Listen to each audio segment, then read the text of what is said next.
नामक एक action driven drama war movie में जा रहे हैं। ये फिल्म आपको निराश नहीं करेगी और हमेशा की तरह सारांश का आनंद लें।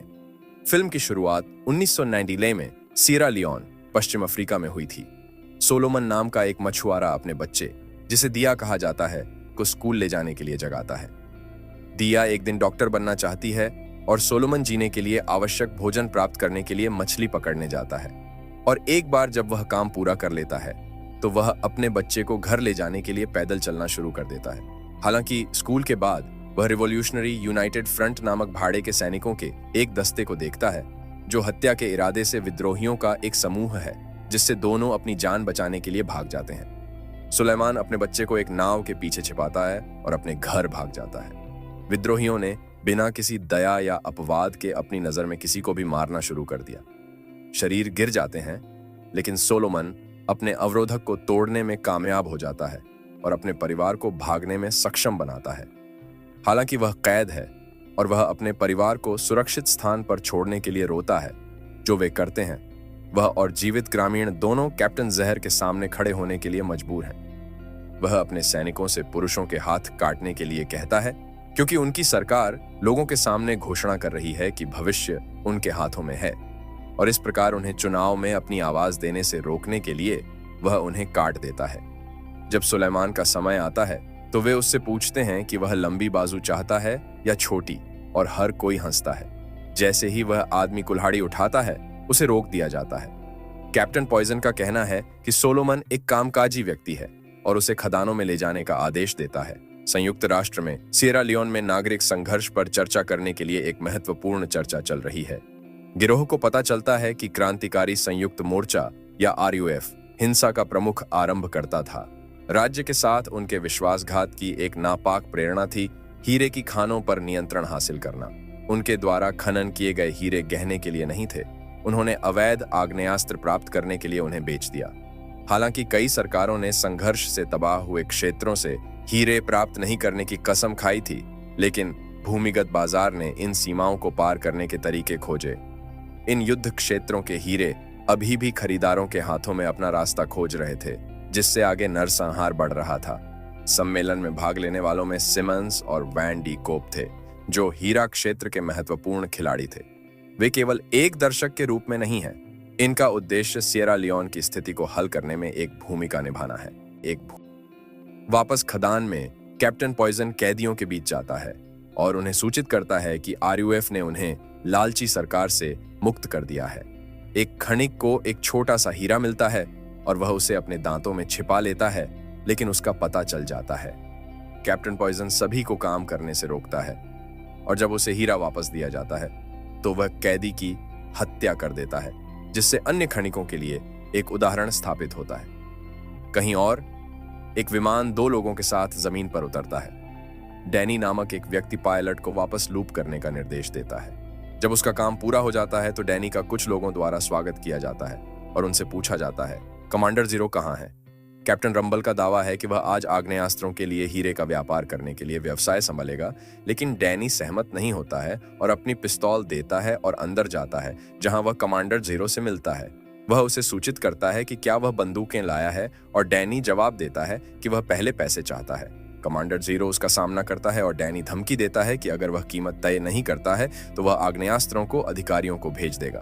फिर उसे हीरे की एक बड़ी मुट्ठी दी जाती है और उससे आग्रह किया जाता है कि वह अगली बार उसके लिए भी सैटेलाइट टीवी लाए। डैनी कुछ चरवाहों के साथ इलाके में पैदल यात्रा करता है। जब उसे सेना द्वारा रोका जाता है तो वह राष्ट्रीय भौगोलिक होने का नाटक करता है और कमांडर को अपना पासपोर्ट और सामान दिखाता है।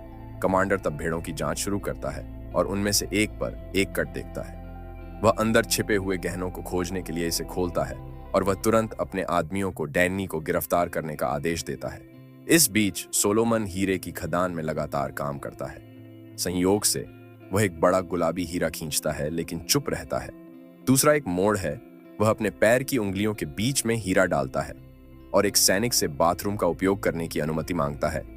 रास्ते में कैप्टन पॉइजन उसे देखता है और उसे यह देखने के लिए देखता है कि क्या वह कुछ छिपा रहा है, लेकिन उसे कुछ नहीं मिलता है। एक खुले शौचालय के एकांत में सोलोमन अपनी पतलून फाड़ देता है और हीरे को अंदर रखता है और उसे खोदने के लिए आगे बढ़ता है। हालांकि पीछे से एक बंदूक क्लिक करती है। कैप्टन पॉइजन उसे हीरे को छोड़ने का निर्देश देता है। जैसे ही वह ऐसा करता है, सरकार विद्रोहियों पर एक पूर्ण पैमाने पर हमला शुरू कर देती है और कैप्टन पॉइजन घायल हो जाता है, जिससे सोलोमन भाग जाता है और हीरे को दफन कर देता है। जैसे ही वह समाप्त करता है, सैनिक उसे खोज लेते हैं और उसे पकड़ लेते हैं। विद्रोहियों और बंदियों को उसी जेल में स्थानांतरित कर दिया जाता है जहां डैनी को रखा जाता है। जब उन्हें पिंजरों में फेंक दिया जाता है तो वे रूफ का जाप करते हैं। कैप्टन पॉइजन को एक स्ट्रेचर पर ले जाया जाता है और वह सोलोमन को देखता है। वह गुलाबी हीरे के लिए स्थान का अनुरोध करता है। यह जल्दी ही डैनी का ध्यान आकर्षित करता है क्योंकि कप्तान $1000 की पेशकश करता है, क्योंकि कोई भी सोलोमन से हीरा निकाल सकता है। लेकिन जब वह जहर पर चिल्लाता है और अपने शरीर का खुलासा करता है तो अन्य दोषी उसे कुछ समय के लिए अकेला छोड़ देते हैं। अगले दिन डैनी खुद को खतरे से बाहर पाता है, एक दोस्त की बदौलत जिसने उसे बचा लिया। वह सोलोमन को भी मुक्त करने का अनुरोध करता है और डैनी अपने आदमी को लंदन में खरीदारों को फोन करने का आदेश देता है, लेकिन पता चलता है कि वे अब उसके साथ काम करने में रुचि नहीं रखते हैं। अपने फ्लैट में वापस एक असंतुष्ट डैनी सिमंस को फोन करने का प्रयास करता है, लेकिन कोई जवाब नहीं मिलता है। एक आश्चर्यजनक चाल में डैनी फिर एक खोखले दांत से एक छिपा हुआ हीरा खींचता है और अपनी स्थिति छोड़ देता है, जिससे एक नई साजिश अमल में आ जाती है। लेकिन बिना किसी संदेह के उसका पीछा एक अज्ञात व्यक्ति कर रहा है जो उसके अपार्टमेंट में घुस जाता है। डैनी कुछ तेज नकदी में रत्न बेचने के लिए हीरे की दुकान पर जाता है। सोलोमन को बाद में मुक्त कर दिया जाता है और उसे सूचित किया जाता है कि वह अंदर एक दोस्त से मिला और उसे कुछ पैसे दी जाते हैं। डैनी एक बारटेंडर के पास जाता है और उसे कुछ और नकदी देता है और बारटेंडर कहता है कि उसे अंदर आने में कुछ दिन लगेंगे। फिर वह एक महिला को देखता है और उसके साथ शामिल हो जाता है। वह अपना परिचय मैडी के रूप में देती है और वे तब तक छोटी सी बातचीत करते हैं जब तक कि डैनी को पता नहीं चलता कि वह एक पत्रकार है और वह उस पर बहुत चिल्लाती है।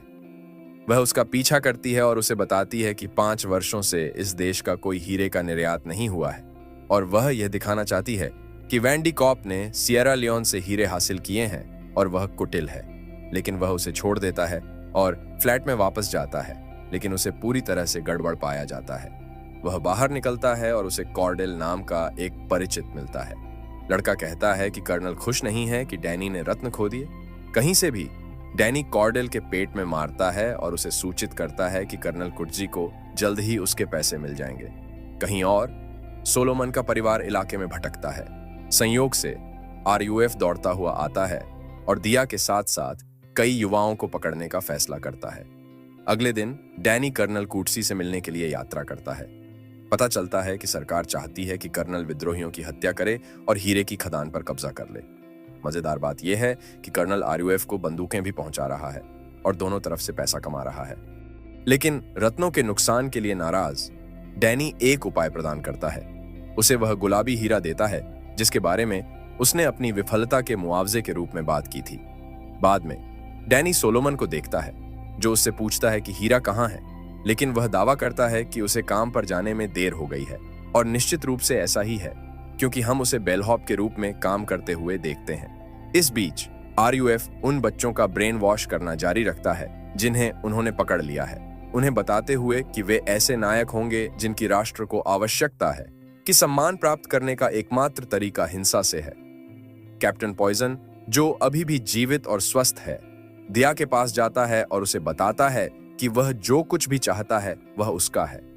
वह उसे कप्तान के रूप में पदोन्नत करता है और उसे एक बंदूक प्रदान करता है। यह अच्छी तरह से जानता है कि उसके पिता कौन हैं। दृश्य डैनी की ओर मुड़ता है, बारटेंडर से बंदूक उठाते हुए। वह एक बार फिर मैडी के पास से गुजरता है, लेकिन निष्कर्ष बिल्कुल वही है। अगले दिन यह कहा जाता है कि रूफ राजधानी से 10 किमी दूर है, कि स्थिति गंभीर है और इससे सैकड़ों लोग अपनी जान गंवा देंगे। डैनी एक बार फिर सोलोमन से मिलता है और उसे सूचित करता है कि जब से उसने उसे रिहा किया है वे साथी हैं। सोलोमन डैनी के साथ कुछ भी नहीं करना चाहता है, लेकिन उसके परिवार के उल्लेख से उसका मन तुरंत बदल जाता है। विद्रोहियों को तब डैनी के रूप में सोलोमन पर चिल्लाते हुए, हीरे पर 50 चिल्लाते हुए और सोलोमन के परिवार की खोज करते हुए देखा जाता है।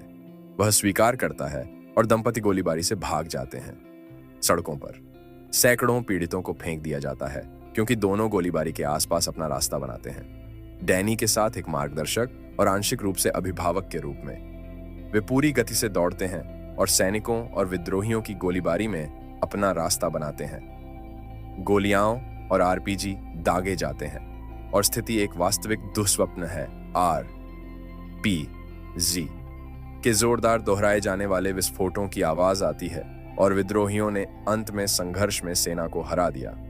दंपति एक बगल की सड़क से गुजरते हैं और अन्य नागरिकों के साथ आश्रय लेते हुए एक घर के अंदर जाते हैं।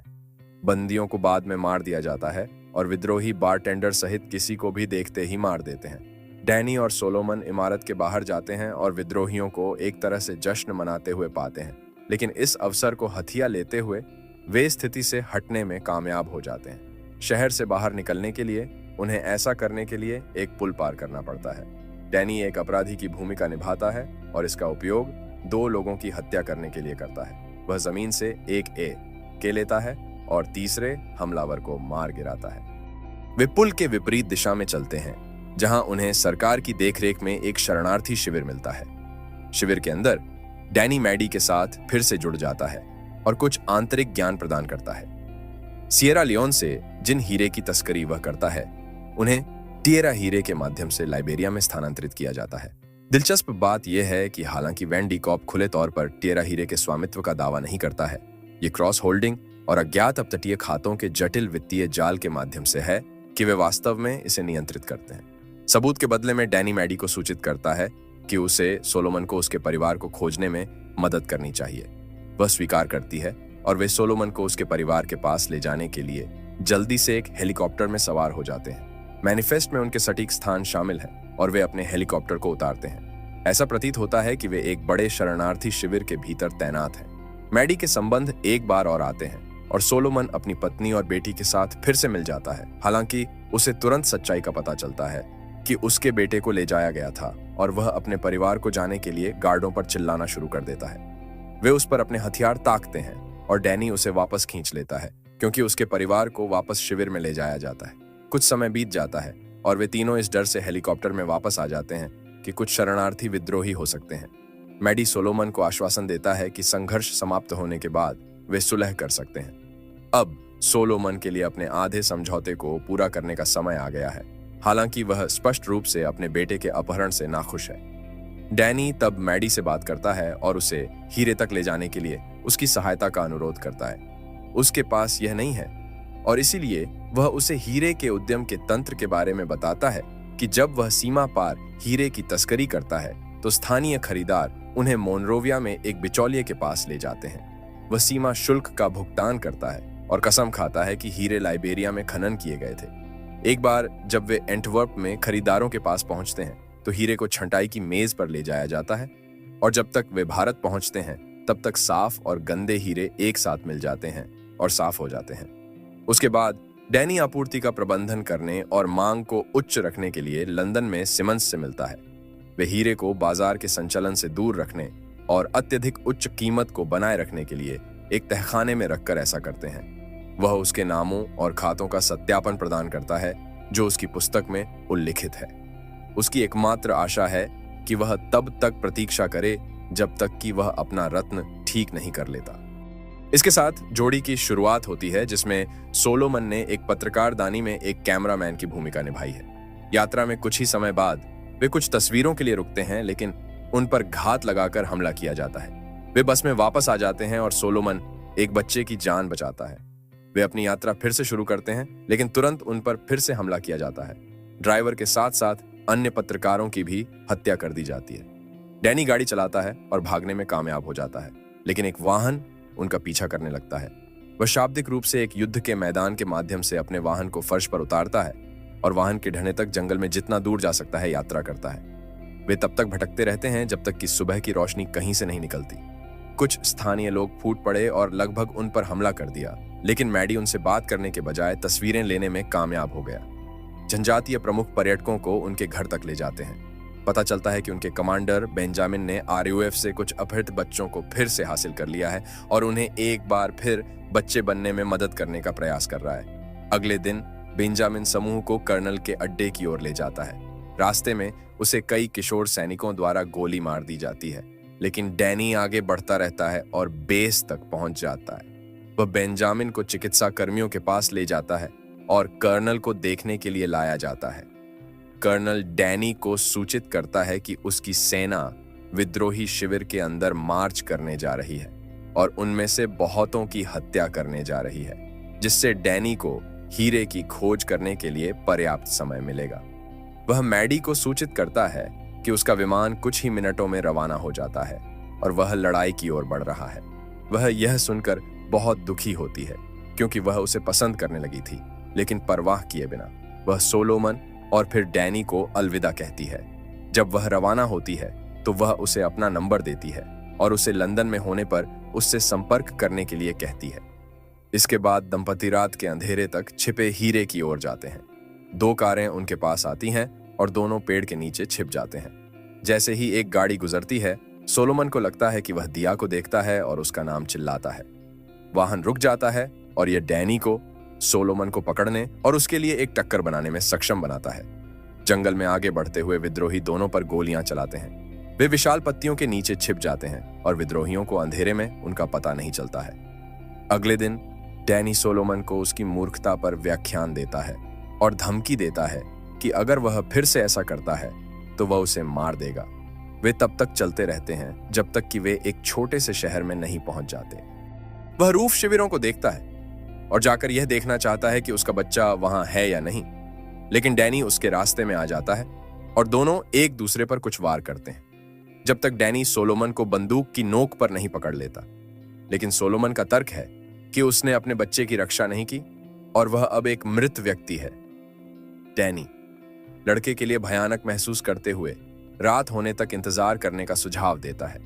दोनों शिविर में जाते हैं और एक संक्षिप्त नजर डालते हैं जिसमें जोड़ी को कुछ भी नहीं मिलता है। अगले दिन वे बिना किसी अशांति या टकराव के विभिन्न परिदृश्यों का दौरा करते हैं। उस रात वे एक गुफा के अंदर बारिश से शरण लेते हैं। डैनी सोलोमन को आश्वासन देता है कि वे उसके बच्चे की खोज करेंगे और उसे बचा लेंगे। उनका ट्रैक तब तक जारी रहता है जब तक कि वे अंततः आरयूएफ के लिए एक बड़े शिविर स्थल तक नहीं पहुंच जाते।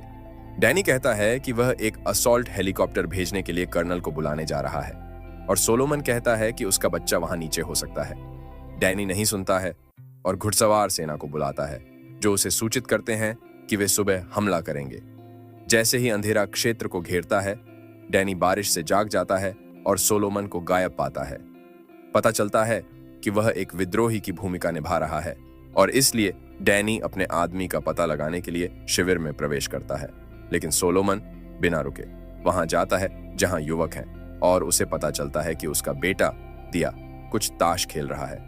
वह उसे अपने साथ जाने के लिए कंधों से पकड़ता है, लेकिन दिया चिल्लाने लगती है, यह दावा करते हुए कि उसके पिता देशद्रोही हैं और उससे दूर हो जाते हैं। दूसरे लोग सोलोमन को बंदूक की नोक पर पकड़ते हैं क्योंकि छवि दूर से खिलते हुए एक लाल रंग के सूरज में परिवर्तित हो जाती है। कैप्टन पॉइजन सोलोमन पर हंसता है, ये कहते हुए कि वह जानता था कि वह वापस आ जाएगा। वह उसे फावड़ा उठाने और उसके द्वारा दबे हीरे को खोदने का निर्देश देता है। सोलोमन मना कर देता है और डैनी इसे दूर से देखता है। कैप्टन पॉइजन तब सोलोमन को चेतावनी देता है कि अगर वह रत्न नहीं खोदता है तो वह उसकी पूरी वंशावली को समाप्त कर देगा। वह अंततः फावड़ा उठाता है और कहीं से भी एक हमला करने वाला हेलीकॉप्टर आता है और विद्रोहियों को बर्बाद करने लगता है। विद्रोहियों की गोलियों का हेलीकॉप्टर पर बहुत कम प्रभाव पड़ता है, लेकिन हंगामे के बीच कैप्टन पॉइजन दिया के साथ उड़ान भरता है और सोलोमन उनका पीछा करता है। डैनी अपने हाथों को गंदा कर लेता है और सोलोमन कैप्टन पॉइजन के साथ लड़ाई में पड़ जाता है। यह परिदृश्य वास्तव में बहुत तीव्र है क्योंकि गोलियों की घंटी बजती है और लोग चिल्लाते हैं। सोलोमन योजना खो देता है और कप्तान को फावड़े से जहर दे देता है। फावड़े से उसकी आंखों में शैतान के साथ वह लगातार कैप्टन को जहर देता है जब तक कि वह उसे मार नहीं देता। डैनी विद्रोहियों की हत्या करता रहता है, लेकिन दिया को देखता है। वह उस युवक को बचाने का प्रयास करता है जो हेलीकॉप्टर की घातक आग से बच निकलता है। डैनी उससे चिपकने की कोशिश करता है क्योंकि अन्य विद्रोही जंगल में अपना रास्ता बनाते हैं, लेकिन छिपे हुए बलों द्वारा उन्हें कुचल दिया जाता है। हेलीकॉप्टर उतरता है और आरयूएफ के अन्य सदस्यों को हिरासत में लिया जाता है। डैनी कर्नल के पास जाता है जो उसे खुदाई करने वाले को देने का निर्देश देता है। सोलोमन चुप रहता है और इसलिए डैनी उसे बगल में ले जाता है। वह बहुत मूल रूप से बताता है कि क्या वह हीरे का स्थान नहीं देता है। वे दोनों मर चुके हैं। सोलोमन अभी भी चुप रहता है और डैनी अपना धैर्य खो देता है।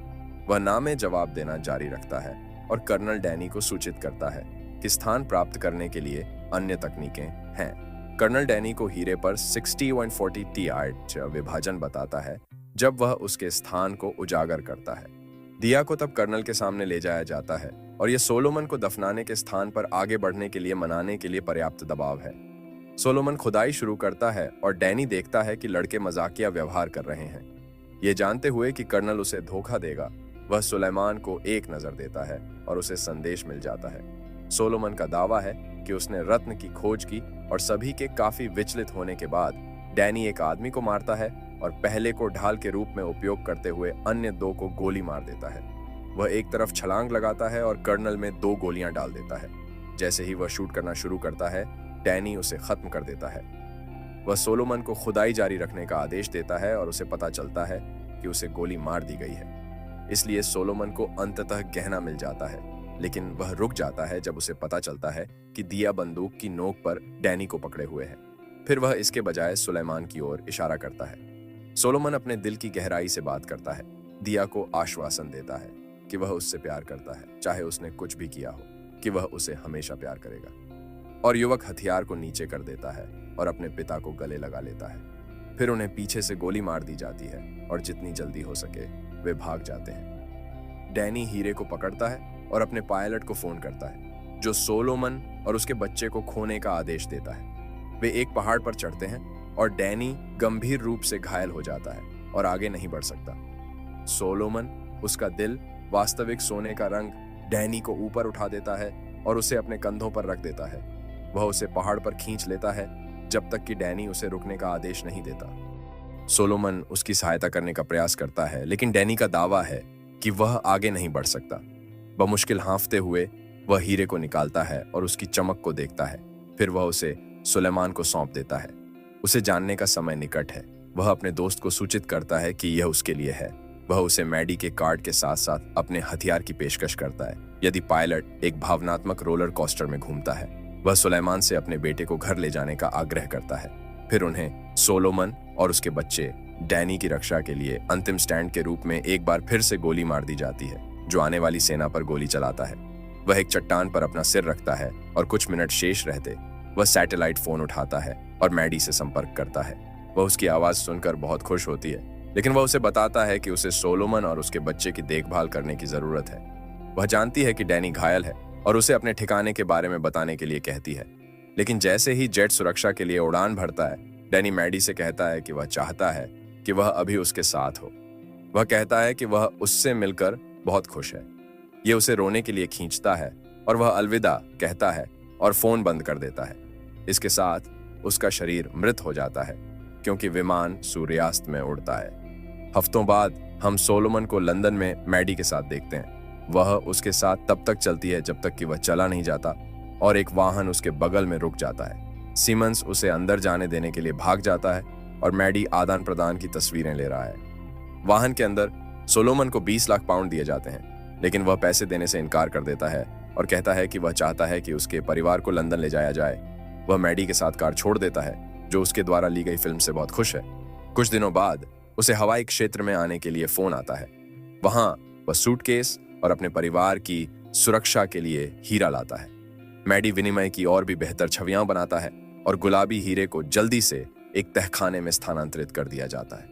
जब वैन डी कॉप और सिमंस अपने कार्यस्थल पर लौटते हैं तो उन्हें एक पुस्तक द्वारा घेर लिया जाता है, जिसे मैडी ने उनके बारे में प्रकाशित किया था। इस पुस्तक में डैनी की वीरता सहित सभी जानकारी शामिल है। सोलोमन को तब आघात और भ्रष्टाचार के बारे में बात करने के लिए लंदन में एक सम्मेलन में शामिल होने का निर्देश दिया जाता है। जैसे ही वह अंदर जाता है, उसे दर्शकों से एक बड़ी ताली मिलती है। जब तक वह मंच पर आता है, उसे खड़े होकर अभिवादन प्राप्त होता है, क्योंकि हर कोई समझता है कि उनमें से एक वास्तविक किंवदंती है।